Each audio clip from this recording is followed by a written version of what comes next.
নমস্কাৰ বন্ধু-বান্ধৱীসকল শিৱৰাত্ৰিৰ দিনা যদি এটা বিশেষ বস্তু আপুনি নাখায় তেন্তে আপোনাৰ ব্ৰত সম্পূৰ্ণ নহ'ব। ভোলানাথ এনে ব্যক্তিৰ প্ৰতি সদায় প্ৰসন্ন হৈ থাকে যোন ব্যক্তিয়ে মহাশিৱৰাত্ৰিৰ দিনা এই বস্তুটো গ্ৰহণ কৰে।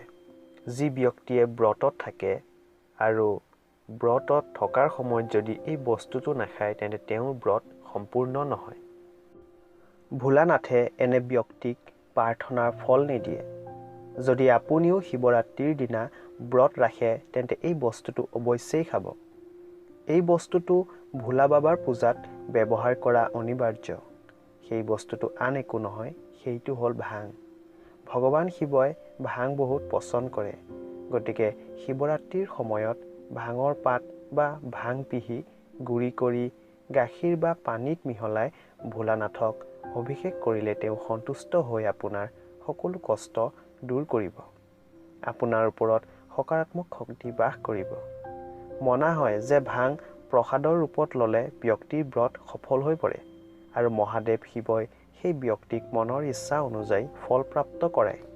আপোনালোকক এটা জৰুৰী কথা কৈ থওঁ যে আপুনি যদি ভাং খাব নোৱাৰে বা ভাঙৰ দ্বাৰা এলাৰ্জি হয় তেন্তে ব্ৰতৰ দিনা নামমাত্ৰ জিভাত ভাং লগায়ো ব্ৰত সম্পূৰ্ণ কৰিব পাৰে। কিন্তু জিভাত অৱশ্যেই লগাব। আজিলৈ ইমানেই। ধন্যবাদ।